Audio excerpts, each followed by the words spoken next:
ce qu'on va voir cet après-midi, plutôt, c'est vraiment tout ce qui concerne l'architecture des plantes.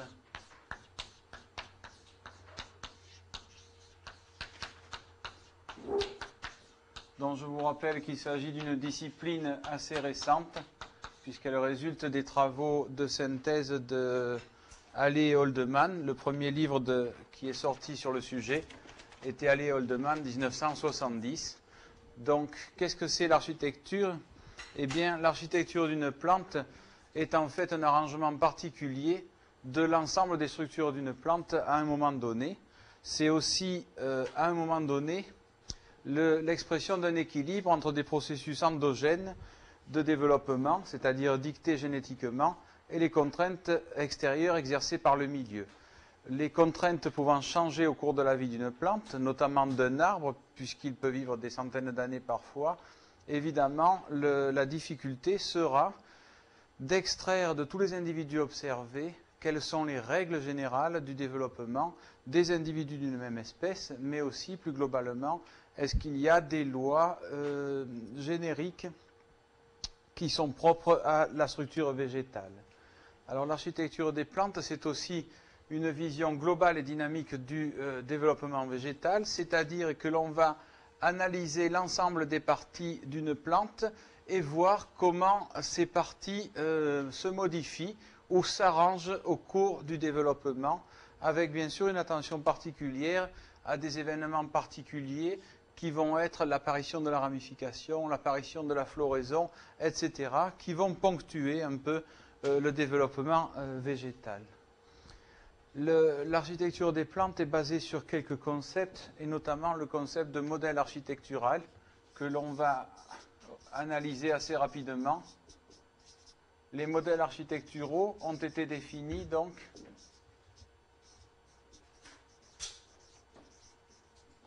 par Halley et Holdeman en 1970.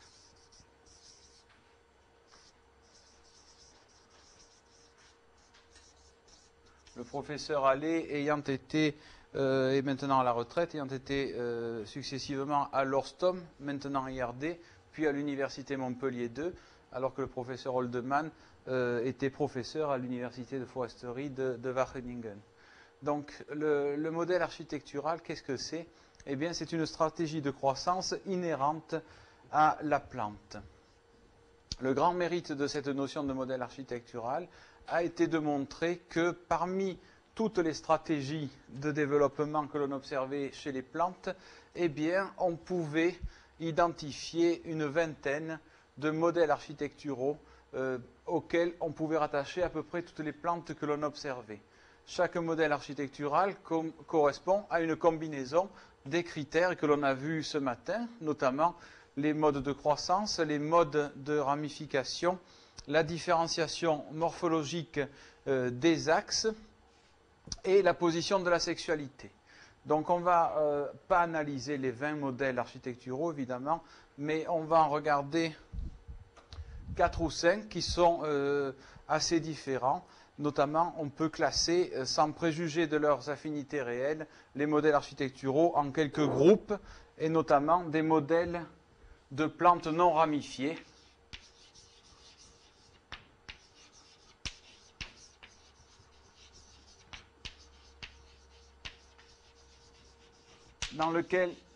Groupe dans lequel on va trouver 2 modèles, et nous n'analyserons qu'un. C'est un modèle qui correspond à des plantes monocarpiques, qui ne sont pas ramifiées,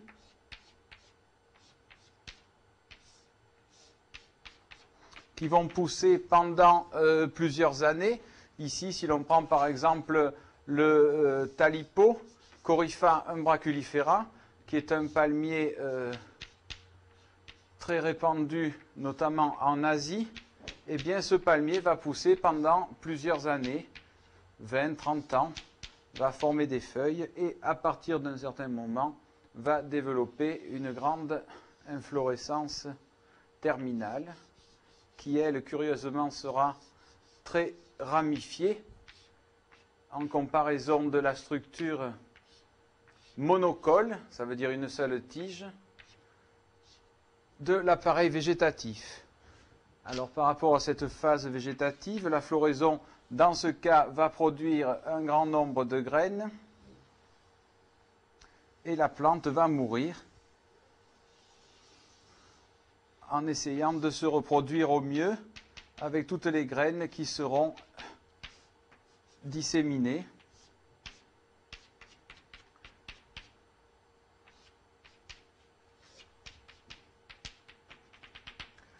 Donc ça c'est un modèle très particulier en fait, c'est le modèle de Holtum.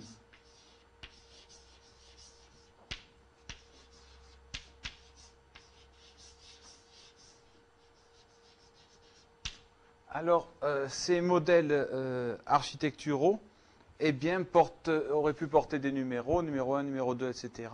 Leurs auteurs, Halley et Holdeman, ont préféré donner à chaque modèle le nom d'un botaniste qui s'était particulièrement illustré dans la description du mode de croissance de plantes qui peuvent se classer dans ces modèles. Holtum, par exemple, est un botaniste anglais qui a énormément travaillé en Asie du Sud-Est, en zone tropicale, et dont je vous invite à lire les œuvres qui sont toutes très instructives. Alors ce modèle de Holtum, on va le trouver chez des plantes monocarpiques, comme le Corypha, Corypha umbraculifera.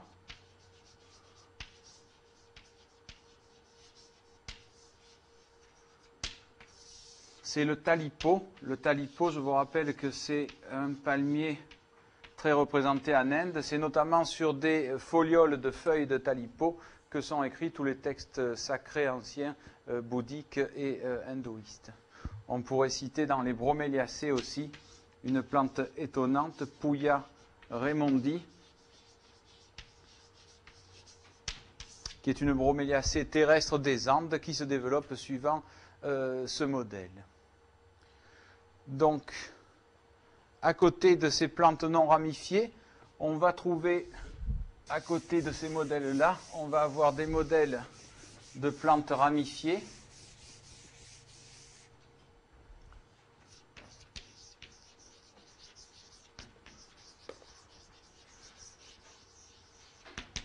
Notamment, dans ce groupe-là, on va trouver des plantes entièrement sympodiales.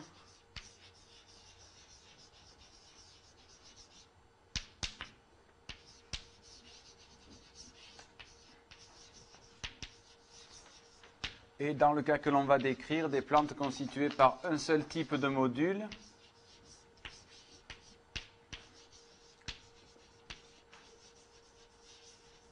Ce sera le modèle de Leeuwenberg.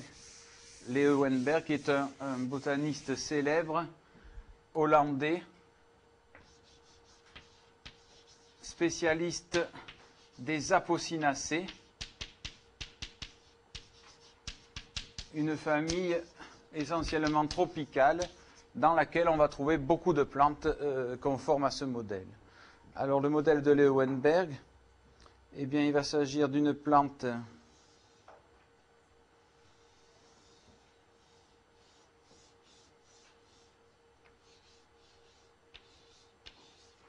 qui au départ va donner un tronc orthotrope. Celui-ci, à partir d'un certain stade de développement, va donner naissance à une inflorescence terminale.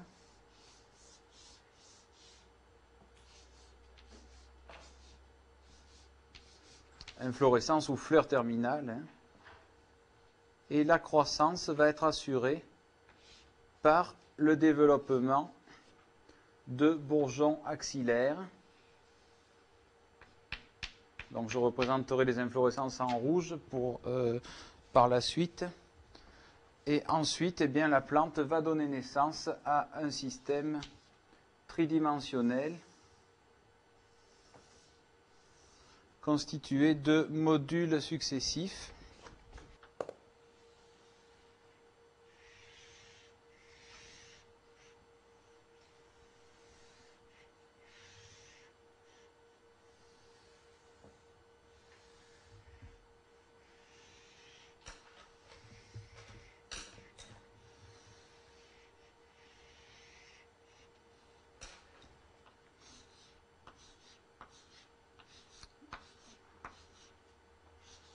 Donc vous le voyez, une plante entièrement modulaire. Ce qui caractérise le modèle de Leeuwenberg, c'est que tous ces modules sont équivalents. Il n'y en a pas des plus longs et des plus petits, comme on pourrait l'avoir dans d'autres types de modèles plus complexes, correspondant à des structures plus différenciées. Donc je ne vous fais pas toutes les feuilles.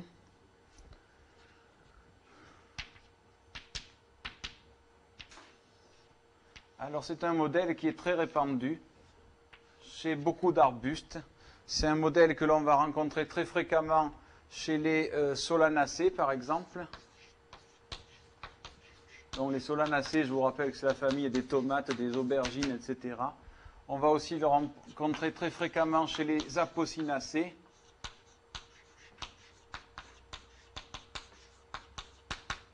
Et notamment pour la famille des apocinacées, c'est le modèle du frangipanier, c'est-à-dire le genre Plumeria. On peut dire les frangipaniers, puisqu'il y a plusieurs espèces et hybrides.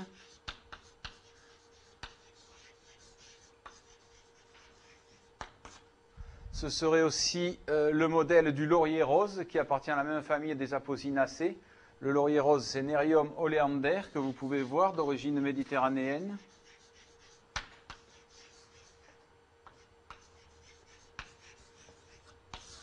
Dans d'autres familles, c'est aussi le modèle du manioc, Maniote esculenta. Et dans la même famille des euphorbiacées, du ricin, Ricinus communis par exemple.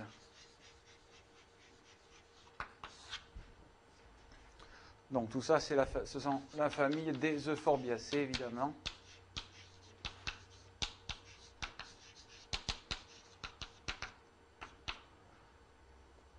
Alors, comme on le verra sur des diapositives, c'est un modèle qui est très représenté par beaucoup d'arbustes. Mais si le premier module est très long, eh bien, on peut avoir un arbre. Pour ceux qui sont allés en Guyane, par exemple, vous aurez vu chez Fléra, qui s'appelait Didymopanax avant, qui forme un très grand tronc avec la couronne par-dessus, tout simplement parce que le premier module est très long. Donc, un autre type de modèle maintenant avec des plantes entièrement monopodiales.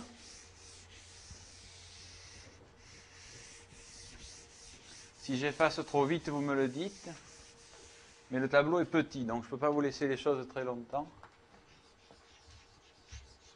Donc, des plantes entièrement monopodiales. Ce serait par exemple le modèle de Rau, qui est un botaniste allemand.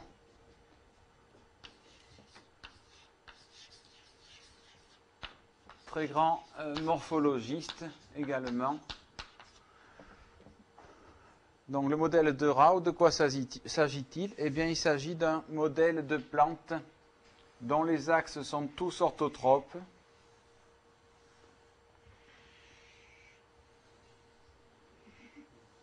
À croissance et ramification rythmique. Pardon.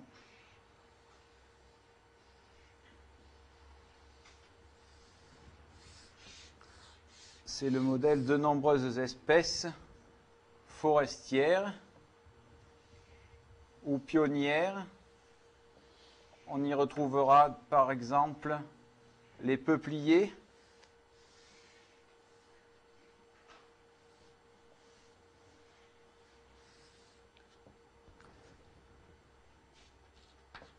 Les pins,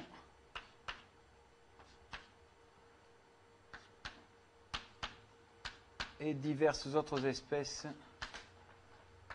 monopodiales.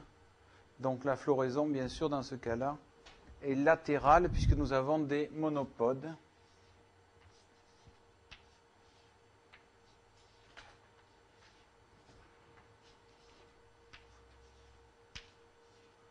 Elle peut ou non, par ailleurs, affecter tous les axes de la structure.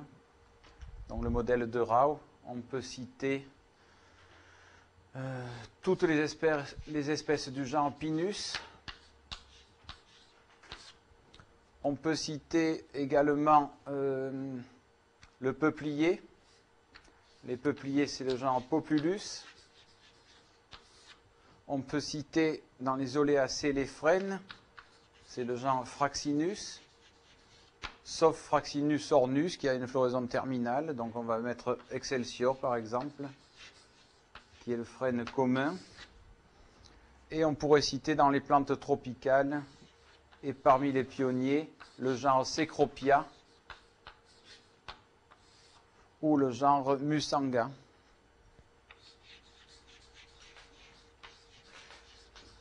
Tous deux de la famille des Moracées.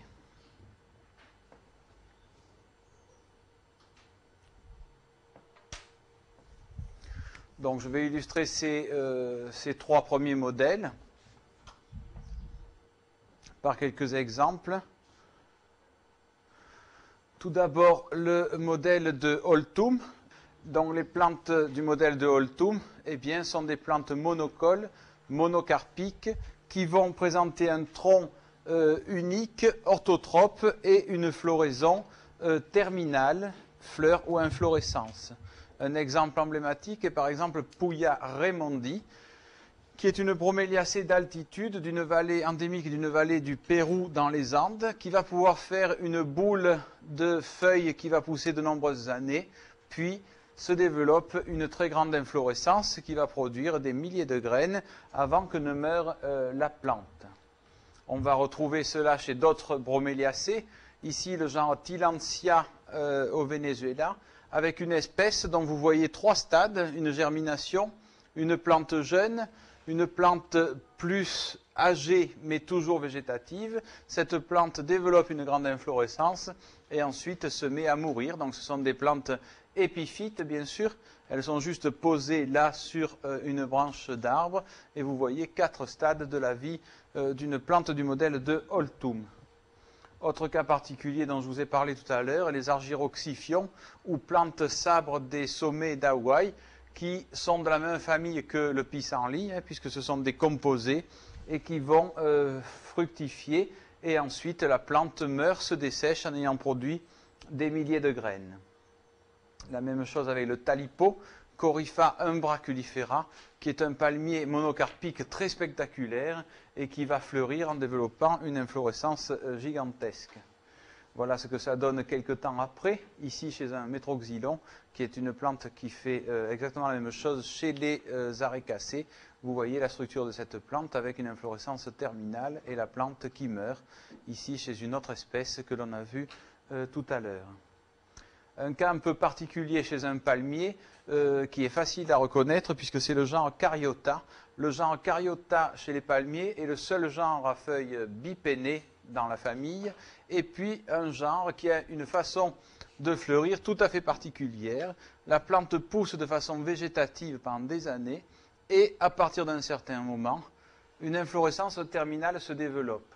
À partir de là, toutes les aisselles vont fleurir en série descendante, ce qui fait que les inflorescences les plus âgées seront toujours les plus hautes, alors que les plus jeunes seront toujours celles qui sont les plus basses. C'est un phénomène un peu unique chez les végétaux. Ça veut dire que des bourgeons sont activés en série descendante. Vous le voyez ici chez un individu plus âgé.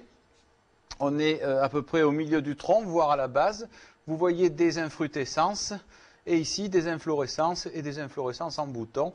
Par la suite, les autres aisselles vont fleurir jusqu'au bas du tronc. Ce processus peut durer une bonne dizaine d'années parfois.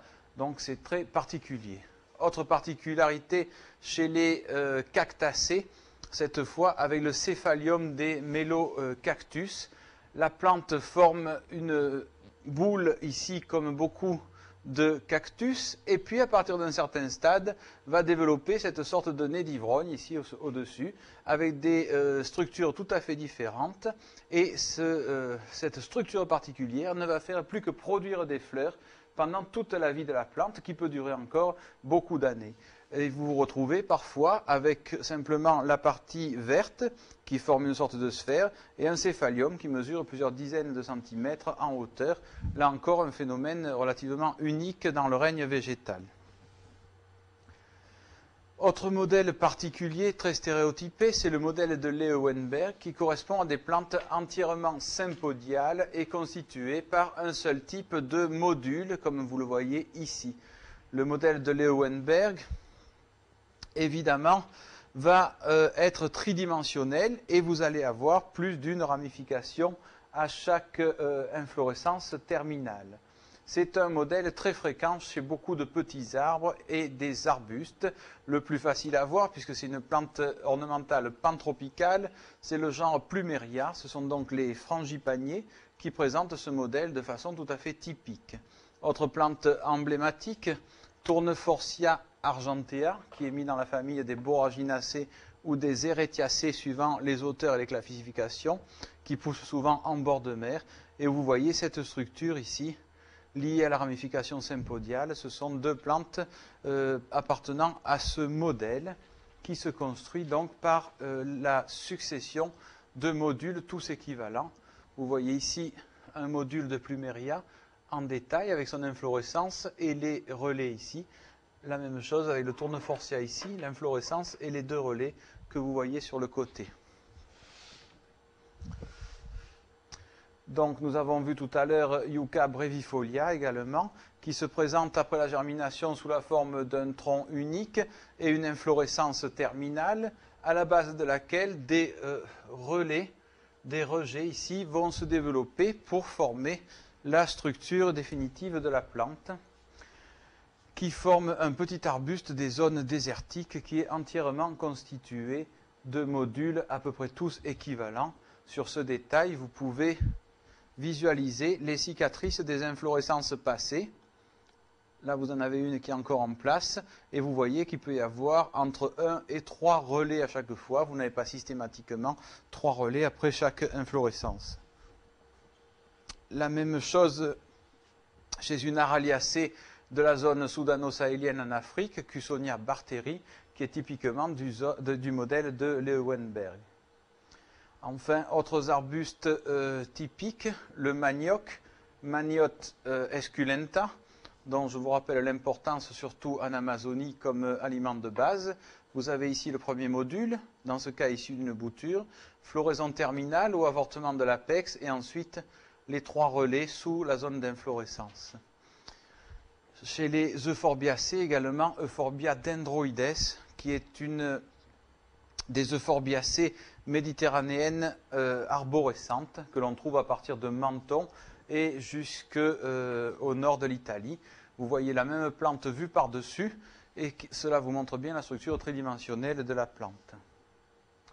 Autre type de modèle de Leeuwenberg très particulier dans la famille des Broméliacées, ce sont les Abrométiella, qui sont des plantes en coussin des Andes, qui vont être très adaptées à résister à la neige, au froid et au vent, et qui du coup, lorsqu'on les dissèque, eh bien, correspondent à un petit modèle de Leeuwenberg très condensé, qui forme un coussin compact et impénétrable. A l'inverse, eh bien, si le premier module des plantes de ce modèle sont très développés, eh bien, on a une espèce de tronc, comme ici chez Dracena draco, le dragonnier des Canaries, qui est une espèce en voie de disparition, dont vous voyez le modèle de façon très schématique, ou bien encore un aloe d'Afrique du Sud, qui arrive à former des troncs, un tronc par le développement du premier module. Autre type de modèle qui présente des axes tous semblables, c'est le modèle de Rao, avec des axes tous orthotropes, une ramification et une croissance rythmique et une floraison latérale. À partir de ces critères, eh bien, vous avez le modèle de tous les Pinus. Ici, au milieu, Pinus aristata, Pinus ponderosa et Pinus caribea à droite. Toutes ces plantes se développent suivant le même modèle de Rao, qui est un modèle très fréquent chez les arbres, que l'on va retrouver chez les Cecropia également, qui sont donc des pionniers des forêts tropicales américaines, mais que l'on va retrouver également chez le frêne commun à gauche ou chez le peuplier à droite, Populus nigra. C'est un modèle que l'on va retrouver également chez diverses plantes particulières, notamment les cactacées, avec ici un Opuntia et Carnegia gigantea, qui, je vous le rappelle, est le plus grand cactus du monde. C'est celui que vous voyez dans tous les westerns ou les Tex Avery, par exemple. Et puis, un équivalent africain, une forme cactiforme, Euphorbia cooperi, qui va avoir des axes tous orthotropes, comme on l'a indiqué. Donc, on va terminer cette série sur les modèles en voyant deux autres groupes. Un autre groupe de plantes combinant sympode et monopode.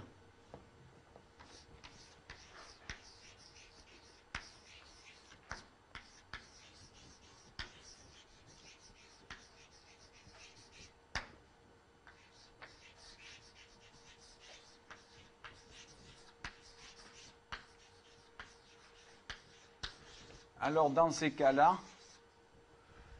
eh bien, c'est soit le tronc qui est sympodial, soit les branches. On va essentiellement voir là un modèle qui est très typique, qui est le modèle d'Aubréville.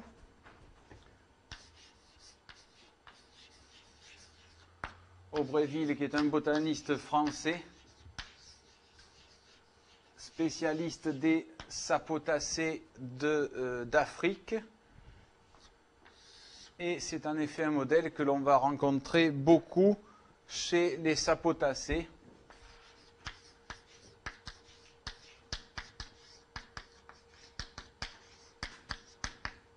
Mais aussi plusieurs terminalia.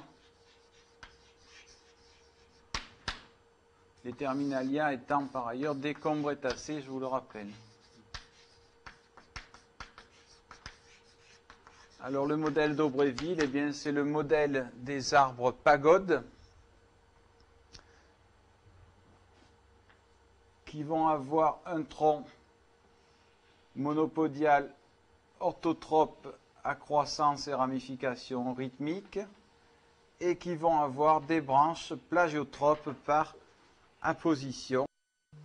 Donc que nous avons vu ce matin et dont vous vous rappelez qu'elles sont constituées par des modules successifs, des axes mixtes,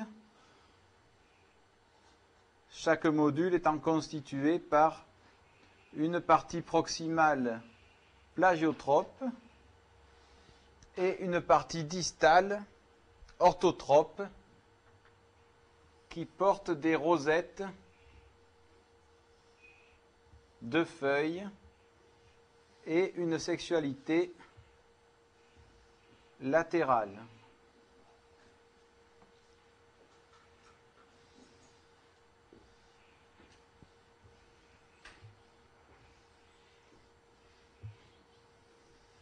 Alors curieusement, c'est un modèle qu'on ne connaît que par des représentants tropicaux. Je ne connais pas de représentants tempérés du modèle d'Aubréville. Si jamais vous en rencontrez, ça m'intéresse d'avoir l'information parce que à ce jour, ça n'a pas été mis en évidence. Alors qu'un modèle proche avec des branches plagiotropes par substitution, comme on l'a vu ce matin, peut se retrouver, puisqu'on a vu, par exemple, le magnolia ou le néflier du Japon.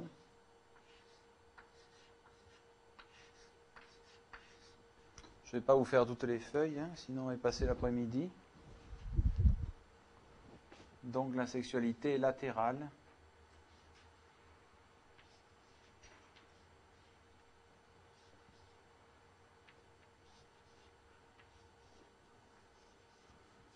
Donc évidemment, pour aller plus vite, puisque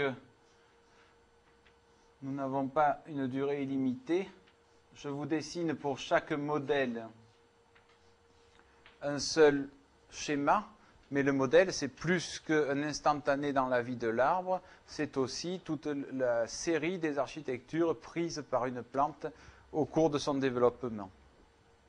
Donc pour terminer, on va analyser un autre modèle qui représente une famille particulière de modèles architecturaux, et c'est notamment le modèle architectural de Troll.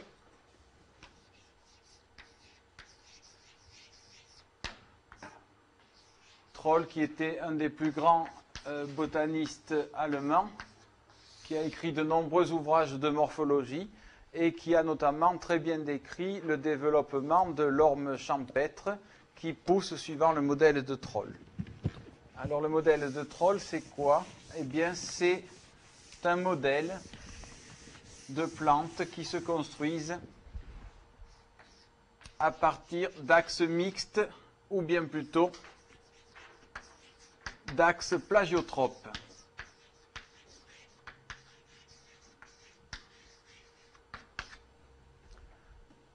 Alors c'est un modèle qui est très curieux puisque lorsqu'on voit des germinations, on va voir un petit axe horizontal qui sort du sol et qui va avoir une symétrie plus ou moins radiale à sa base, mais qui sera parfaitement plagiotrope dans sa partie distale. Donc comment tout ça peut donner un arbre? Eh bien, en fait, il va y avoir deux façons. Une première façon pour la plante de donner un arbre va être d'empiler des axes plagiotropes et on va constituer un tronc par l'empilement des parties redressées de ces axes plagiotropes. Donc ça va donner ça à peu près.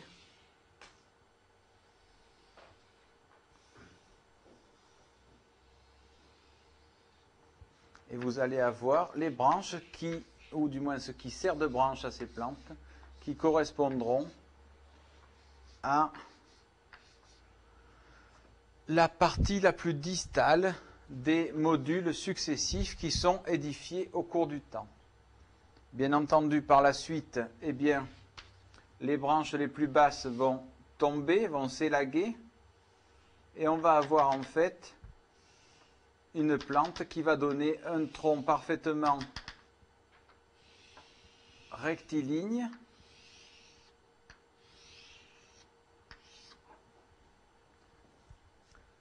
alors qu'il est construit par un empilement d'axes plagiotropes, comme c'est le cas ici.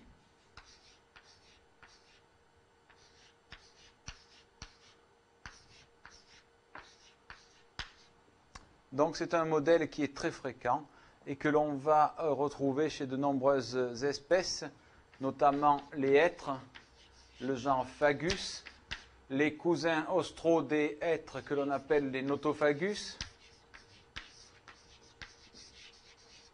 beaucoup d'espèces de la famille des Ulmacées, notamment les ormes, le genre Ulmus. L'équivalent asiatique, ce sont les Elcova, mais aussi, par exemple, les Celtis, dont Celtis australis qui pousse en Méditerranée, mais vous avez sous les tropiques beaucoup d'espèces de Celtis qui vont se développer de cette façon. C'est aussi le modèle des légumineuses.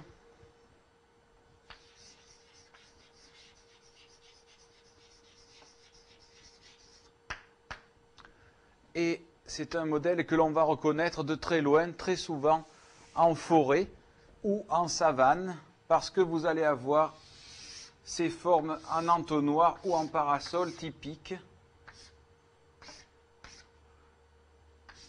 que vous voyez par exemple si vous revoyez les vieux films de Clark Gable sur les neiges du Kilimandjaro, quand vous avez des vues plongeantes sur la savane, tous les arbustes que vous voyez, qui sont en majorité des acacias, eh bien, se développent suivant ce modèle.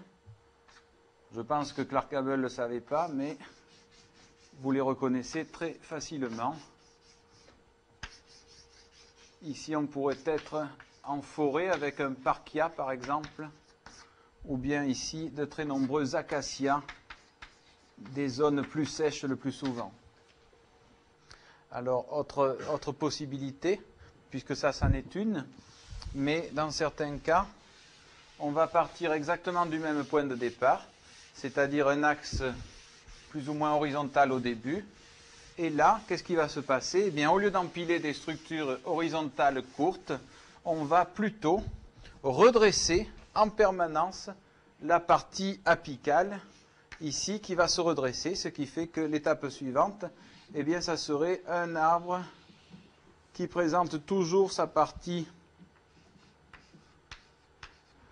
distale, la plus distale horizontale, tandis que les parties du bas se redressent. Alors, évidemment, tout ça va quand même donner des branches, donc on va se retrouver avec une plante comme ceci. Bien sûr, je schématise, qui redresse en permanence son tronc. On va rencontrer ça chez beaucoup d'anonacées, par exemple, ou chez les tsuga. Tsuga mertensi, par exemple, qui sont originaires d'Amérique du Nord, qui peuvent atteindre plus de 45 mètres et qui, toute leur vie, redressent comme ça leur axe en permanence. Donc, au bout d'un moment, eh bien, tout ça ne se redresse plus et on passe à une phase d'empilement à peu près équivalente à ce que l'on a vu tout à l'heure. C'est par exemple ce que l'on va observer chez le cèdre. Quand on dit que le cèdre fait sa table, eh bien c'est que le tronc lui-même ne se redresse plus et il forme une zone tabulaire comme on le verra sur des diapositives tout à l'heure. Donc on va mettre Cédrus et puis plusieurs autres espèces bien entendu. Alors c'est pour la partie forestière, c'est quelque chose qui est très important parce que très souvent si on a des arbres du modèle de Troll qui poussent dans des conditions non forestières, eh bien ils vont avoir tendance à former quelque chose qui donne un buisson plus qu'un arbre et il va falloir leur redonner une ambiance forestière pour qu'ils puissent donner un tronc, ce qui est très important. Par exemple, si vous faites des plantations, c'est-à-dire qu'en plein soleil, eh bien, les axes n'arrivent pas trop à se redresser et vous allez finir par avoir un arbre forestier mais qui, en fait, n'arrive pas trop à donner un arbre, qui reste très longtemps un buisson, alors que si vous mettez cet arbre en condition plus forestière, ou du moins avec un gainage latéral, ce qui se pratique aussi couramment, eh bien vous allez avoir un axe qui se redresse beaucoup plus et qui du coup va donner un tronc parfaitement rectiligne et de taille conséquente. Donc ça, c'est des choses que l'on voit très fréquemment lorsqu'on voit des plantations en pleine découverte de légumineuses avec des arbres qui ne poussent pas. Les gens ont souvent envie, ont une conclusion rapide de dire que ça ne marche pas en plantation. Ce n'est pas que ça ne marche pas, c'est tout simplement que les conditions ne sont pas favorables au redressement des axes. Donc je vais vous illustrer ces deux modèles. Notamment le modèle d'Aubréville, donc, qui correspond à ce que l'on appelle parfois les arbres pagodes, que vous voyez ici, un tronc orthotrope à croissance et ramification rythmique, et des branches plagiotropes par apposition. On a déjà vu ça ce matin. Ce sont des arbres de très grande qualité, beaucoup de bois africains, les fraqués, les framirés par exemple, Terminalia ivorensis et plusieurs autres espèces sont utilisés pour leur bois. Ce sont de très bons bois d'œuvre et qui sont très utilisés en plantation. Sur tous ces arbres, eh bien, le tronc va être vertical orthotrope et vous voyez les étages de branches ici qui peuvent être très importants. L'infrastructure de la branche est constituée par les parties proximales des modules qui comportent des entreneux longs et des feuilles petites ou écailleuses, tandis que la sexualité et la fonction d'assimilation est dévolue aux parties redressées de ces axes qui forment des rosettes de feuilles qui ne se superposent pas ou peu et qui portent latéralement des fleurs ou des inflorescences. Autre exemple, Terminalia mentali, qui est une espèce originaire de Madagascar, très plantée en arbre d'ornement. Vous voyez que c'est tout à fait particulier et c'est une structure très efficace pour former une structure captatrice de l'énergie lumineuse. Ici, des petites feuilles typiques de cette espèce. Et enfin, Terminalia catapa, où vous retrouvez la même structure, qui est un des arbres les plus emblématiques des tropiques parce qu'on l'utilise énormément en arbre d'ornement, ou bien il s'échappe, donc on le retrouve dans énormément de pays. Alors, ce qui est important de voir, c'est que le modèle architectural résulte de l'étude de plusieurs individus dans des conditions non stressantes. Ici, on est dans la zone soudano-sahélienne, par exemple, d'Afrique, où il y a de nombreux feux, et on est en présence de Terminalia glossescens, où les incendies passent régulièrement. On voit que l'arbre a beaucoup plus de mal à former un tronc bien droit, mais si on regarde la structure des rameaux, on reconnaît sans aucun problème ce que les anglo-saxons appellent du terminalia branching et ce que j'ai appelé une plagiotropie par apposition. Donc ça donne des éléments pour rattacher cette plante au modèle d'Aubréville. Si on le semait dans des conditions non stressantes dans un jardin botanique, par exemple, on verrait qu'il exprime très parfaitement un tronc. De la même façon, lorsque les arbres sont âgés, ici une sapotacée de l'île Maurice, vous voyez qu'on ne distingue pas plus très bien le tronc et les branches, mais par contre, on est alerté par ces rosettes de feuilles. C'est tout simplement parce que, on le verra tout à l'heure, lorsque la plante vieillit, eh bien, le modèle architectural est moins visible. Il se passe d'autres phénomènes qui font qu'on ne retrouve que des expressions périphériques de ce modèle. Autre modèle important, donc dans des plantes à axe mixte, le modèle de Troll qui se construit par la superposition d'axes par ailleurs plagiotropes. C'est donc un modèle très particulier et là encore, peu importe que vous reteniez le nom, mais ce qui est important, c'est de retenir qu'un arbre peut se construire de cette façon. Alors vous le voyez ici chez un orme, par exemple, typiquement, vous avez l'axe initial, ici, sur lequel est né un autre axe, sur lequel est né un autre axe, etc. Tout cela est très zigzagant, mais va se redevenir complètement cylindrique avec la croissance en épaisseur.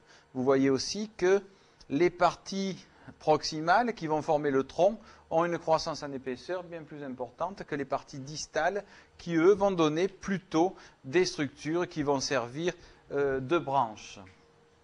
Dans d'autres cas, eh bien, ce n'est pas un empilement d'axes, mais c'est un redressement permanent de l'axe. Vous le voyez ici chez un corosol vigoureux.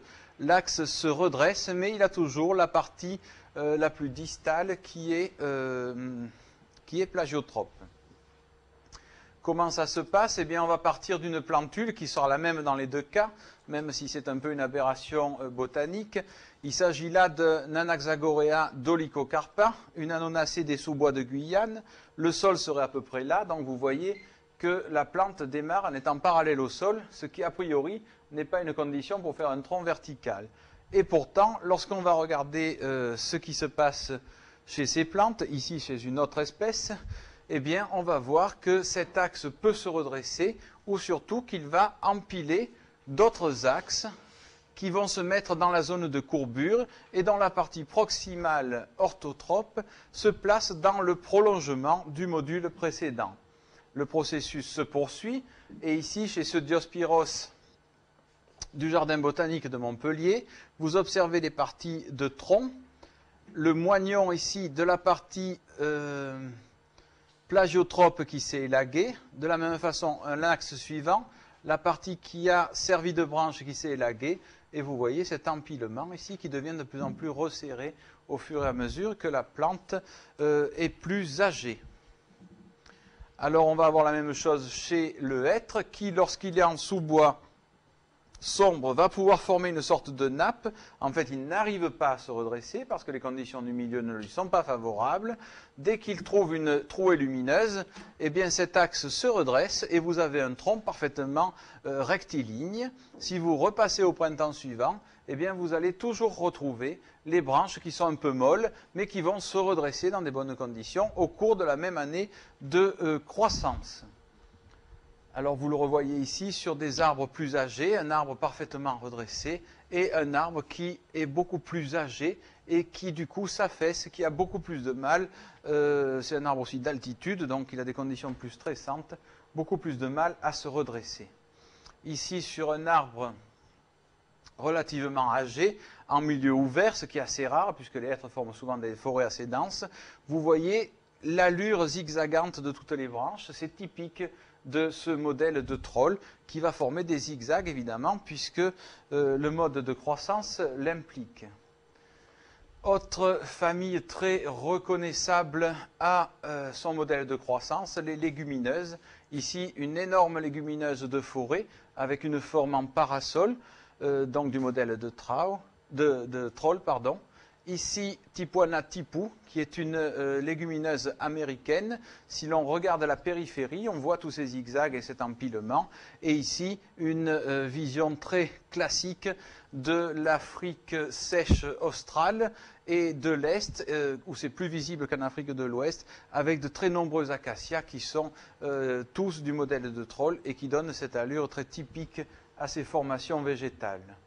Autres exemples, les Notophagus au sud de l'Amérique du Sud, ou bien encore les Celtis, ici Celtis australis, mais la plupart des Celtis du monde pousseraient de la même façon. Enfin, dans certains cas, eh bien, les relais successifs ne s'empilent pas, mais naissent les uns à la base des autres, comme ici chez ce Philanthus de l'île Maurice, et on a du coup une forme en nappe. La plante n'arrive pas à former un petit tronc. Autre mode d'expression dans ce modèle architectural, nous allons repartir de la plantule d'Anaxagorea dolichocarpa, et ici, eh bien, au lieu d'avoir un empilement d'axes, on va avoir des axes qui se redressent sans arrêt, comme vous le voyez ici chez une Anonacée, et comme vous le voyez, à divers stades, la plante se redresse, va pouvoir se ramifier, et au final, on va obtenir le même résultat. Ce résultat est très typique chez les Tsuga mertensii, du nord-ouest des États-Unis, où vous voyez une jeune plantule, la partie proximale et la partie horizontale, un jeune arbre de 4 ou 5 mètres en sous-bois, toujours la même situation, et ici on est sur un arbre de 30 à 35 mètres, vous voyez que le tronc est parfaitement droit, c'est du bois de très bonne qualité, et vous voyez que le tronc par contre, lui, est toujours plus ou moins horizontal, en fait il continue à se redresser jusqu'à atteindre la taille définitive de l'arbre. C'est aussi ce que l'on va observer chez les cèdres, Cedrus atlantica ici, mais la même chose se passerait chez Cedrus libani ou brevifolia. Vous avez le tronc parfaitement rectiligne qui résulte d'un redressement progressif et permanent pendant toute la vie de l'arbre. Et ici, vous voyez que ce tronc ne se redresse plus. En fait, il va rester horizontal. On dit que le cèdre forme sa table et c'est un indice de la croissance en hauteur chez cette espèce. Plus le sol sera pauvre, plus la table se formera à un niveau bas, par exemple 10 ou 15 mètres, et plus les conditions sont bonnes pour la croissance, et plus cette table se formera à une hauteur élevée.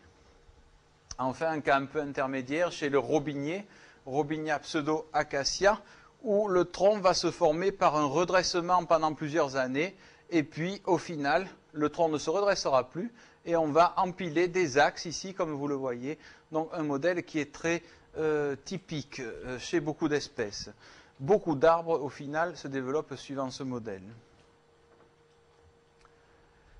Alors, pour terminer avec cette notion de modèle architectural, eh bien, comme vous l'avez vu, chaque modèle va correspondre à une stratégie globale de développement.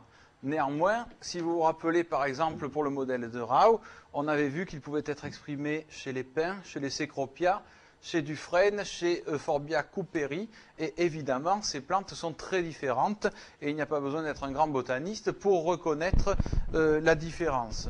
Ça veut dire quoi? Eh bien ça veut dire que la notion de modèle architectural est utile pour faire une typologie des stratégies de développement des végétaux, mais que c'est une notion qui est beaucoup trop générale pour rendre compte de l'architecture spécifique d'une espèce. Pour compléter cela, eh bien, nous allons analyser un autre concept qui est le concept de unité architecturale.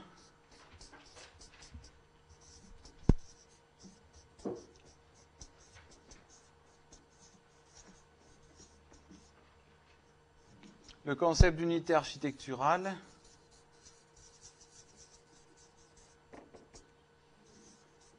qui a été décrit par Barthélemy Edelin et Allais en 1989 et qui est synonyme de ce qu'on appelait autrefois le diagramme architectural et qui avait été défini pour la première fois par Claude Hedelin dans sa thèse sur les conifères en 1977. Donc vous trouverez peut-être les deux termes, sachant que ce que l'on utilise aujourd'hui, c'est vraiment le concept d'unité architecturale.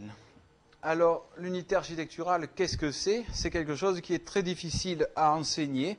Pourquoi? Du moins devant un tableau.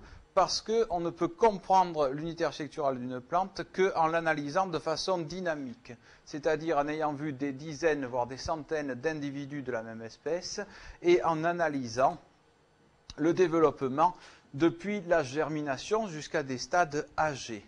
Alors, comme on est en salle et que l'on n'a pas le temps de faire une sortie de terrain pour voir ça, et que ça prend aussi beaucoup de temps, j'ai essayé de vous sélectionner deux espèces qui sont assez tranchées et dont on va illustrer plusieurs étapes depuis la germination jusqu'au stade adulte et dont on va essayer de comprendre, qui vont nous servir à illustrer ce qu'est l'unité architecturale. La première espèce est ce que l'on appelle le désespoir du singe à cause de ses épines douloureuses. Il s'agit d'une plante primitive de la famille des Araucariacées, donc des conifères, Araucaria araucana, qui est une espèce originaire de l'Argentine et du Chili, dans la partie sud, évidemment. C'est une plante d'origine tempérée. Alors, Araucaria araucana est une plante très ancienne. C'est un arbre qui va pousser dans quelques zones au Chili et puis dans une zone particulière à la frontière du Chili et de l'Argentine. Elle peut former des peuplements purs ou des peuplements mélangés avec des notophagus. Ici, il s'agit d'une forêt naturelle d'Araucaria araucana au Passo Tromen, c'est au pied du volcan Lanín que vous voyez ici, où cette espèce a été étudiée par Xavier Grossfeld, un étudiant argentin.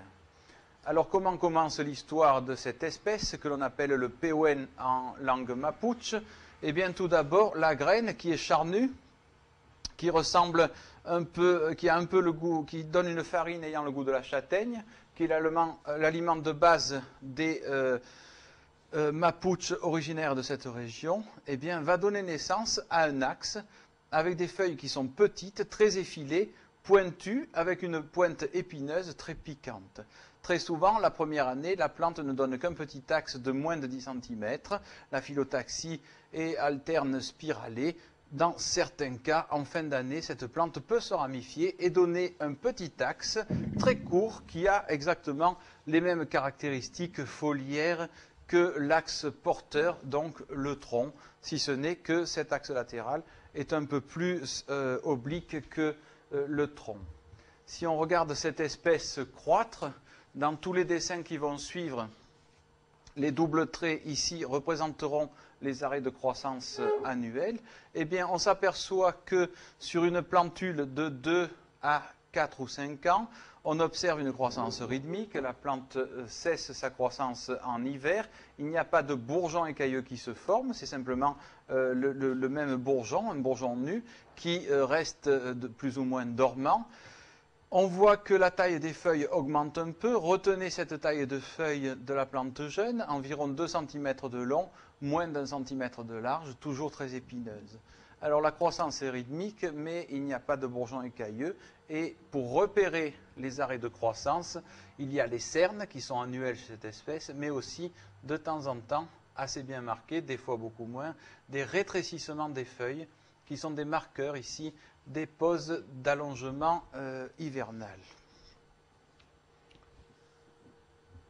Donc voilà une plante réelle sur le terrain, une plante qui a 3 ou 4 ans. Vous voyez qu'au début, la plante n'est pas ou est très peu ramifiée. Ici, on est sur une plante qui a 1 ou 2 ans de plus que le dessin et qui va présenter 2 ou 3 rameaux à chaque étage de ramification. La ramification est parfaitement acrotone. Sur une plante en sous-bois, ce qui explique qu'elle n'est que peu d'étages vivants ici, eh bien, on retrouve la croissance et la ramification rythmique. Vous notez que les pousses annuelles ont tendance à être d'autant plus grandes que la plante est plus âgée. Vous notez que les feuilles sont aussi de taille plus importante à mesure que la plante pousse. On a toujours entre 2 et 3 branches par étage de ramification du tronc, sachant qu'à ce stade maintenant, eh bien, la ramification est beaucoup plus régulière et chaque année, la plante va développer un étage de branches. Voici une plante dans des conditions plus de jardin, donc plus favorables à la croissance.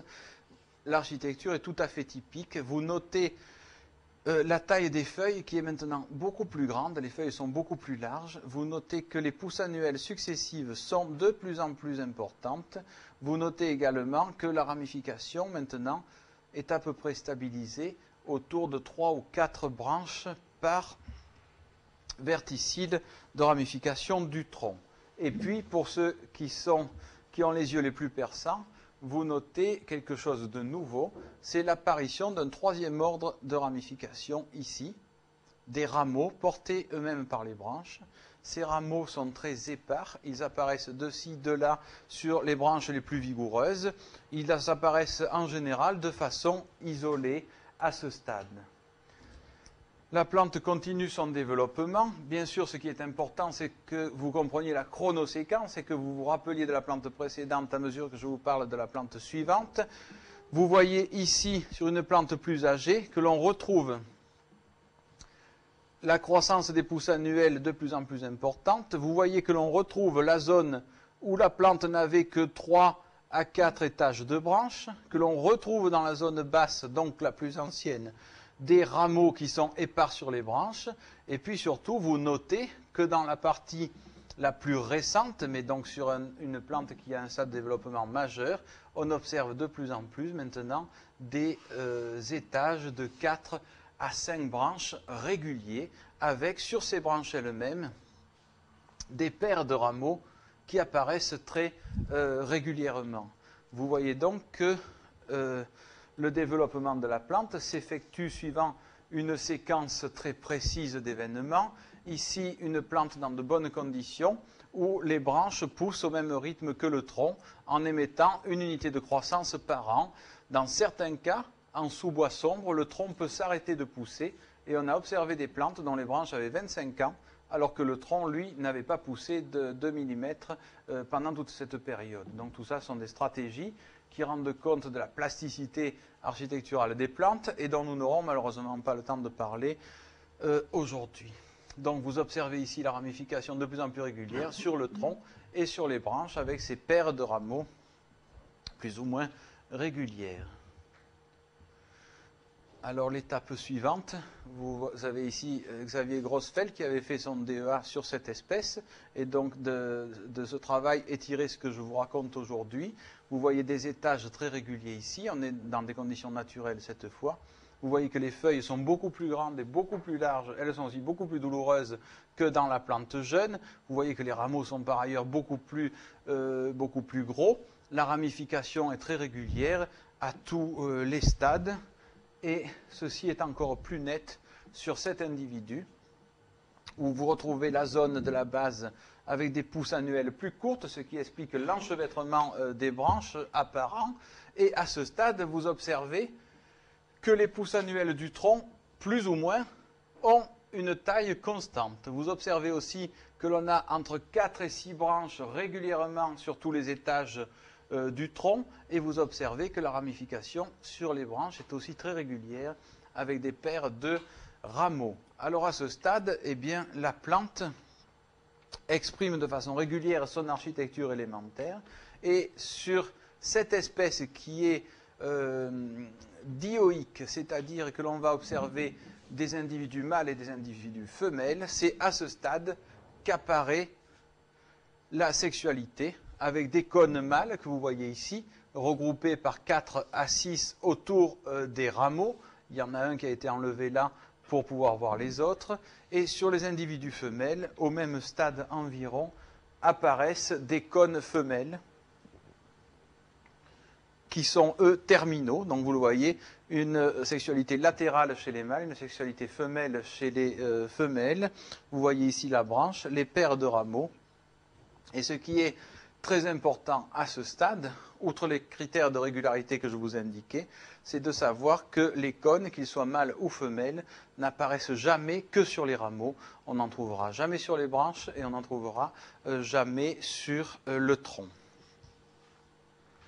Donc, l'arbre plus âgé, vous avez ici sur la même photo un arbre qui est dans l'état à peu près de ce que je vous ai présenté maintenant, et vous avez là un arbre beaucoup plus âgé qui paraît beaucoup plus complexe.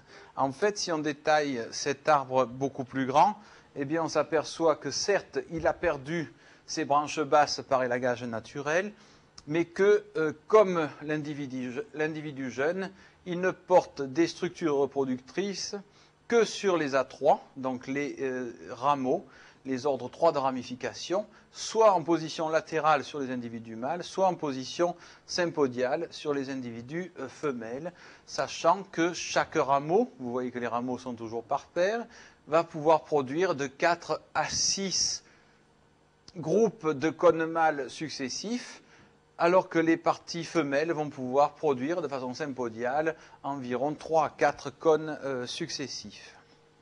Les feuilles aussi, vous le voyez, sont bien différentes, beaucoup plus grandes et larges que sur l'arbre jeune. On retrouve toujours, vous le voyez ici aussi, la croissance rythmique marquée par des ralentissements, par des rétrécissements de la taille des feuilles, mais ça c'est un critère qui n'est pas toujours évident. C'est beaucoup moins évident que de retrouver l'histoire d'une espèce avec des bourgeons écailleux. Alors on se retrouve avec un arbre beaucoup plus âgé. Sur cet arbre, évidemment, qui a plus de 200 ans, le tronc est beaucoup plus épais. Vous avez quelqu'un qui vous donne l'échelle ici. Vous voyez que c'est quand même pas, c'est pas une petite plante. Vous avez les branches qui se sont élaguées, qui garnissent le tronc. Et vous avez l'architecture du houppier, qui est maintenant beaucoup plus tassée et dont il était important d'aller voir à quoi ça ressemblait. Alors, si on regarde les individus femelles, eh bien, vous observez ici, comme tout à l'heure, qu'on peut avoir 3 ou 4 séries de production de cônes femelles avant que le module terminal se transforme en une structure qui est vraiment particulière, qui ressemble un peu à une queue de rat, qui n'est plus du tout épineuse. C'est à peu près le seul endroit non épineux de cette plante. C'est dommage qu'en général c'est à 20 mètres de haut, donc ça ne sert pas à grand chose. Et ça marque la fin du développement de ces rameaux.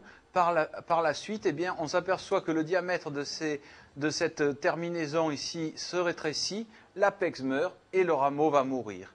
Sur les individus mâles, ce qui est encore plus fascinant, c'est qu'on va retrouver à peu près la même chose, mais exprimée de la façon dont sont produits les cônes mâles, c'est-à-dire qu'on aura entre 4 à 6 productions de groupes de cônes mâles, puis le même méristème terminal ici qui a donné cette série va se transformer en cette partie stérile ici, très semblable, si ce n'est identique, à la partie que l'on rencontre sur les individus femelles, et qui est une zone stérile, qui va, comme chez les individus mâles, avoir un rétrécissement vers sa pointe, et puis la branche meurt. Alors ce qui est fascinant, c'est que même à ce stade, on a toujours la même architecture. Une légère différence, c'est que dans les parties les plus anciennes, on va avoir des rameaux isolés qui ne seront moins regroupés par paires que sur l'arbre jeune. Donc vous avez ici un arbre de plus de 200 ans, vous observez une vue générale du houppier, une vue de détail des rameaux. Ce que vous observez là, eh bien, ce sont les restes des cônes mâles. Et vous voyez comment tout ça se termine avec une partie qui n'est plus du tout épineuse, des feuilles très larges, puis qui se rétrécit avant que le rameau ne meure. Alors par contre, on retrouve le même fonctionnement, c'est-à-dire les cicatrices des cônes femelles. Vous voyez les écailles de l'arbre adulte telles qu'on les a décrites tout à l'heure. Finalement, sur des arbres plus âgés encore, vous apercevrez que le houppier est de plus en plus petit. L'arbre a un tronc qui devient obconique. Vous avez ici le seul houppier de la plante et l'arbre, en fait, va mourir à ce stade en présentant un tronc orthotrope, des étages de 4 à 6 branches qui sont très rapprochés maintenant les uns des autres par rapport à ce qu'on avait sur le jeune.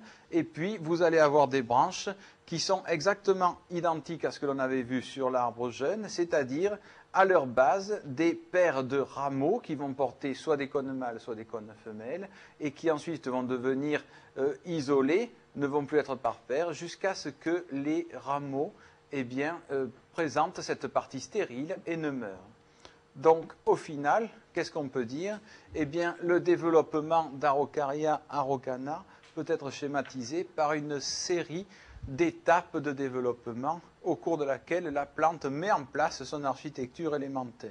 Alors, tout ça commence en général en sous-bois, avec une plante, vous l'avez vu, qui donne des pousses annuelles très courtes, peu ou pas ramifiées, ou du moins ramifiées de façon hétérogène. Puis la ramification apparaît de façon régulière. Ensuite, l'arbre continue sa croissance. On va se retrouver avec des étages de 3 ou 4 branches. Les rameaux apparaissent, au début de façon éparse, puis de façon de plus en plus régulière. Lorsque l'arbre a atteint une certaine stature, lorsqu'il a régularisé sa ramification sur le tronc et les branches, c'est-à-dire qu'il a entre 4 et 6 branches par étage du tronc et des paires de rameaux bien régulières sur les branches, on s'aperçoit que la sexualité apparaît avec l'apparition sur les individus mâles ou femelles, respectivement, des premiers cônes mâles ou des premiers cônes femelles, les premiers étant latéraux, les deuxièmes étant terminaux. Par la suite, eh bien, la plante va augmenter son développement, l'élagage naturel va se poursuivre, la cime va être de plus en plus étriquée, on s'aperçoit que le tronc même va s'arrêter de pousser et les branches vont pousser pendant des années avant qu'il fasse une autre pousse. Mais globalement, il ne s'agit que de différences quantitatives et de différences de taille et de volume. La structure de la plante reste la même avec un tronc, des branches et des rameaux qui ont chacun leurs caractéristiques. Alors, qu'est-ce que ça veut dire ça? Eh bien, ça veut dire que lorsqu'on regarde tout le développement de l'arbre, on peut schématiser l'architecture élémentaire de Araucaria araucana par un dessin et un tableau. Le dessin reprenant chez les individus mâles ou femelles l'allure générale, suivant le modèle architectural de la plante, le tableau regroupant les caractéristiques particulières de toutes les catégories d'axes morphologiquement différenciables chez cette espèce, notamment ici, un tronc qui est le seul axe totalement orthotrope, qui porte à l'état adulte des étages de 4 à 6 branches, les branches qui portent des paires de rameaux, et les rameaux dont je vous rappelle que ce sont les seuls axes qui vont porter la sexualité. Vous voyez donc quelque chose déjà qui est important. On parlait ce matin de répétition. Ce n'est pas une photocopie. Les axes, en se répétant par la ramification, aboutissent à une différenciation entre les axes. Et ici, on a 3 catégories d'axes bien différenciées. Alors dans ce cas-là, c'est simple. C'est pour ça que maintenant que vous avez tout compris, on va analyser une plante un peu plus complexe. On va changer de latitude. On est maintenant en Europe et on va étudier le développement architectural du frêne commun Fraxinus excelsior, emblématique des forêts européennes tempérées. Alors chez le frêne, on n'est plus chez les conifères. Nous sommes maintenant chez les angiospermes et les feuillus.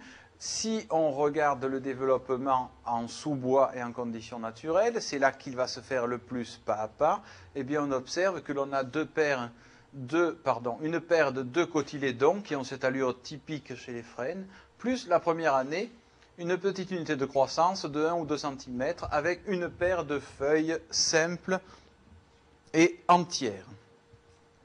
En conditions de sous-bois naturel, eh bien c'est tout ce que fait le frêne la première année.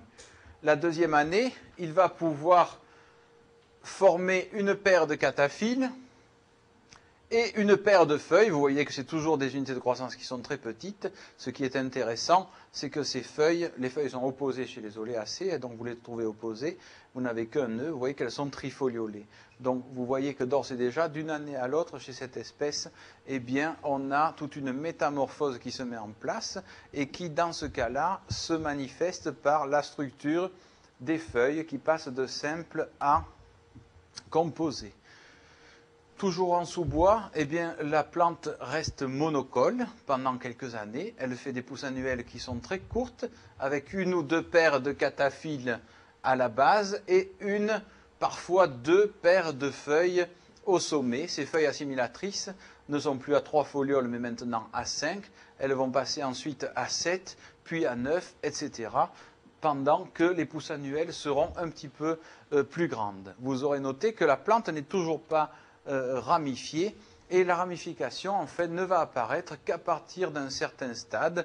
Vous voyez ici des plantules qui ont vécu plusieurs années sans se ramifier. Là, ce sont les stades jeunes, donc il faut imaginer que c'est la première, deuxième, troisième année, etc.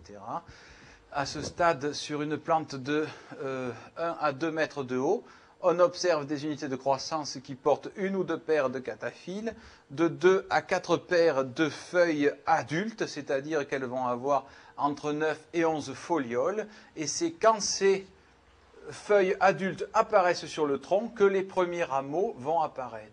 Alors ces rameaux, vous les avez ici sur la photo, vous les avez ici schématisés. Ce sont des structures très courtes qui vont porter une ou deux paires de cataphiles et une ou deux paires de feuilles adultes. Ce sont pour l'instant des rameaux courts. Lorsque vous vous baladez en forêt, eh bien, vous allez chercher des arbres plus âgés pour voir ce que tout ça donne. Et voici un arbre de 3 à 4 mètres en sous-bois forestier toujours. Je vous rappelle que les doubles traits sont les limites des pousses annuelles. Vous retrouvez sur un tel arbre la partie jeune où l'arbre ne s'était pas ramifié. Vous retrouvez les premières unités de croissance qui se sont ramifiées mais qui ne portent que des rameaux courts. Et puis, dans la partie centrale, donc, qui correspond plus à l'âge de l'arbre tel qu'on l'observe, on se rend compte que les pousses annuelles, qui sont monocycliques, sont devenues beaucoup plus complexes. Suivant un phénomène d'acrotonie assez développé, on a au sommet des unités de croissance du tronc des branches qui sont assez vigoureuses, qui sont elles-mêmes ramifiées et qui portent des rameaux. Ces rameaux portés par les branches ont exactement la même structure que les rameaux qui sont portés au milieu ou à la base des pousses annuelles du tronc. Donc vous voyez que là encore, on a une différenciation qui est forte. Le tronc qui va être formé de pousses annuelles monocycliques avec 2 à 4 paires de cataphiles maintenant, avec 2 à 5 paires de feuilles adultes. Au sommet de ces pousses annuelles, des branches qui sont formées par des successions de pousses annuelles qui, elles, ne portent que des rameaux qui, eux, ne sont pas ramifiés. Et ces rameaux qui se retrouvent au niveau des branches ou au niveau du tronc, mais pas en position quelconque, elles sont au sommet des pousses des branches ou au milieu des pousses du tronc, dû à l'acrotonie qui est très forte chez cette espèce. Alors si on regarde une vraie plante, vous avez là un rameau et une branche sur un arbre à peu près de l'âge de celui qui est dessiné. Vous observez ici d'abord que les rameaux ont une structure très proche à ce que l'on a vu tout à l'heure directement sur le tronc. C'est ce que Edelin a appelé le processus d'intercalation, c'est-à-dire que la plante se met en place petit à petit. Elle ne forme pas d'abord des grandes branches et ensuite des rameaux, mais sur le tronc, elle produit des structures qui sont petites, puis elle est capable de faire des branches, et ces branches elles-mêmes vont porter des rameaux. Donc à ce stade-là, vous avez une ou deux paires de ces rameaux qui, eux, ne sont pas ramifiés. Donc voici un arbre un peu plus âgé. Vous notez que sa forme est parfaitement conique. Si vous regardez le tronc, en fait on n'y voit pas grand-chose parce qu'on voit plus les pixels de PowerPoint qu'autre chose. Donc je vous demande de me faire un peu confiance. Sur les pousses annuelles, on arrive à reconnaître le sommet des pousses annuelles ici, qui sont limitées par les plus grosses branches dues au phénomène d'acrotonie. Ces branches sont par ailleurs ramifiées et portent elles-mêmes des rameaux au sommet de leurs pousses annuelles qui sont là aussi monocycliques. Si on regarde un détail de cette structure, eh bien vous avez des pousses annuelles qui sont bien sûr bien plus grandes que précédemment. Vous avez des branches ici qui portent des rameaux. Ces rameaux se retrouvent également à la base des unités de croissance du tronc. Eh bien, en fait, c'est à ce stade, quand la plante est régulièrement ramifiée, qu'elle a un port parfaitement conique, qu'elle est organisée en tronc, branches et rameaux, que vont apparaître les premières inflorescences, qui sont des inflorescences mâles ou femelles ou hermaphrodites. La sexualité et la reproduction chez le frêne sont quelque chose de très complexe. Alors du coup, eh bien, lorsqu'on regarde cette structure, on s'aperçoit que comme l'Araucaria araucana, le frêne a une unité architecturale constituée par 3 catégories d'axes, un tronc, des branches et des rameaux. Je ne vais pas vous détailler ces caractéristiques, vous trouverez ça dans divers documents. Ce qui est très important ici, par rapport à l'Araucaria, c'est que ces 3 types de catégories d'axes ne sont pas équivalents aux ordres de ramification, et notamment les rameaux, eh bien, se retrouvent autant sur les branches que sur le tronc, mais dans des positions très particulières, évidemment, c'est-à-dire dans la zone médiane à basale des pousses du tronc et dans la zone distale des branches. Vous noterez aussi ici que la sexualité, c'est-à-dire les inflorescences, peuvent apparaître sur tous les axes, sur les rameaux comme chez l'Araucaria, mais là aussi sur le tronc et sur les branches. Donc on peut interpréter ça comme un état de différenciation moins important chez le frêne que chez l'Araucaria. Qu'est-ce qui est important dans tout ça? Eh bien, ce qui est important, c'est de voir que sur toutes les espèces que l'on a étudiées, quelle que soit la complexité apparente de ce que l'on observe de visu, eh bien, l'unité architecturale de toute espèce est constituée par un nombre petit et fini de catégories d'axes. En gros, on a vu qu'on avait 3 catégories d'axes chez l'Araucaria et chez le frêne, eh bien, les maximums vont se retrouver chez des conifères, sachant que beaucoup de feuillus ont 2 à 3 catégories d'axes dans leur unité architecturale. Ici, un cèdre, par exemple, ne lisez pas le détail, peu importe. Le cèdre qui a une architecture assez complexe, eh bien, va se retrouver avec 5 catégories d'axes, et c'est déjà beaucoup pour un arbre, sachant que ce que l'on appelle les brachyblastes, par exemple, sont des rameaux très courts. Eh bien, ils vont être portés par toutes les autres catégories d'axes, mais dans des positions toujours précises. Par exemple, sur les pousses les plus courtes des ordres 4 de ramification, ou bien tout à la base des pousses du tronc ou des branches, comme on le voit, ou plutôt comme on ne le voit pas parce que ce n'est pas dessiné, il serait ici.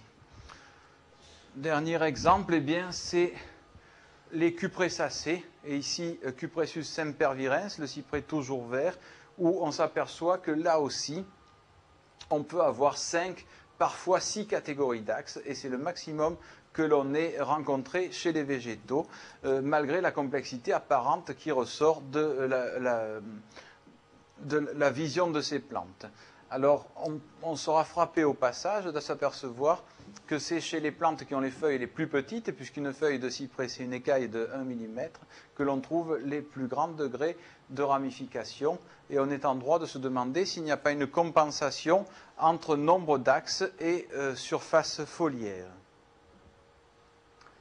Alors, vous le voyez ici, la grande différence entre les deux, entre l'Araucaria que l'on a vu tout à l'heure et le frêne que l'on vient de voir, même si les deux espèces ont 3 catégories d'axes, eh bien la grande différence, c'est que les rameaux courts, qui sont les structures les plus différenciées, eh bien chez Araucaria, étaient les seuls porteurs de la sexualité et toujours insérés en ordre 3 de ramification, alors que chez un frêne, la sexualité est répartie sur tous les types d'axes, mais on a une catégorie d'axes qui se retrouve en ordre de ramification 3 lorsqu'elles sont portées par les branches, ou en ordre de ramification 2 lorsqu'elles sont portées par le tronc, mais dans la zone médiane. Vous voyez donc que la notion de catégorie d'axe n'est pas juste une notion d'ordre de ramification, c'est plutôt une question de différenciation entre des axes différents, et la notion de catégorie d'axe peut ou non être superposée à la notion d'ordre de ramification. C'est quelque chose qui est important à comprendre et pas forcément simple, parce qu'il faut avoir vu plusieurs plantes pour se rendre compte de ça de façon évidente. Alors l'unité architecturale, juste pour terminer, c'est quelque chose de très stable. Chez Araucaria araucana, par exemple, vous avez ici 3 arbres différents. Un qui a poussé en forêt, assez dense, un qui a poussé dans des zones pâturées et en milieu découvert, et ici un autre individu qui a poussé dans des falaises rocheuses, donc dans des zones très pauvres où ils ont très peu d'alimentation. Eh bien, ce qui est intéressant, c'est que dans les 3 cas, même si l'allure de la plante lors de l'apparition de la sexualité est très différente, eh bien, en fait, ce qui va être commun à ces trois plantes, c'est que lorsque les cônes apparaissent, c'est-à-dire lorsque l'unité architecturale de l'espèce est exprimée, on va toujours avoir un tronc, des branches et des rameaux porteurs de ces cônes. Il n'y a pas de réduction de cette architecture élémentaire. Donc ça veut dire que même si quantitativement cette unité architecturale peut être très modifiée, qualitativement, elle garde sa hiérarchie, et c'est ce que l'on verra encore plus en fin d'après-midi. Il s'agit là d'une structure très importante pour la plante, d'un niveau d'organisation qui est très figé. Alors, autre exemple également, chez les cyprès, pour montrer des applications vers la génétique, chez les cyprès sempervirens, il y avait classiquement trois types de formes qui sont distinguées. Les cyprès fastigiés, ce sont les cyprès florentins ou encore les cyprès de cimetière, et les formes horizontales que les forestiers aiment bien parce que le cyprès est moins inflammable que les autres espèces, et donc les espèces à branches très horizontales peuvent être utilisées pour faire des pare-feux. Et puis il y avait une forme un peu fourre-tout qui s'appelait intermédiaire, c'est-à-dire que c'est tout ce qu'on ne mettait pas ni dans l'un ni dans l'autre. Ces formes avaient très peu d'héritabilité, et en étudiant leur architecture, eh bien, on s'est rendu compte qu'en fait, les formes fastigiées, comme les autres, pouvaient résulter de fonctionnements très divers. C'est-à-dire que pour être fastigié, vous pouvez très bien avoir un tronc et des branches horizontales mais très courtes. Vous pouvez avoir des branches moyennes mais courbes, ou des branches verticales mais du coup avec un angle très refermé. Ou alors vous pouvez avoir un phénomène de réitération précoce. Nous verrons tout à l'heure ce que ça veut dire. Et en fait, lorsqu'on utilise ces critères, c'est-à-dire l'angle d'insertion, la longueur des branches relative à la longueur du tronc, ou bien la possibilité de dupliquer l'architecture dans des stades précoces, eh bien, on s'aperçoit que ces paramètres-là sont héritables. Donc, vous le voyez, là encore, une unité architecturale à 5 catégories d'axes qui persistent, mais avec des formes qui peuvent être différentes et qui sont bien sûr, dans ce cas, liées à des paramètres génétiques différents. Voilà, donc on va terminer cette partie sur l'unité architecturale et on va faire une pause de quelques minutes. Donc, ce qui est important à retenir de cette première partie, c'est que chaque espèce peut être schématisée par ce que l'on appelle une unité architecturale qui correspond à l'architecture élémentaire de la plante. Alors cette architecture élémentaire, on l'a vu, elle est caractérisée par un nombre de catégories d'axes qui est relativement faible et qui est fini pour une espèce donnée. Donc du coup, vous allez me dire, mais quand on a un arbre adulte, on a l'impression qu'il y a beaucoup plus d'axes que ce que vous nous dites, et il n'y a pas que 5 catégories d'axes, etc. Eh bien, c'est tout simplement parce que il nous reste à voir, avant de nous quitter, un dernier processus qui est fondamental et qui est un processus qui va permettre la duplication de cette architecture élémentaire et des axes qui la constituent.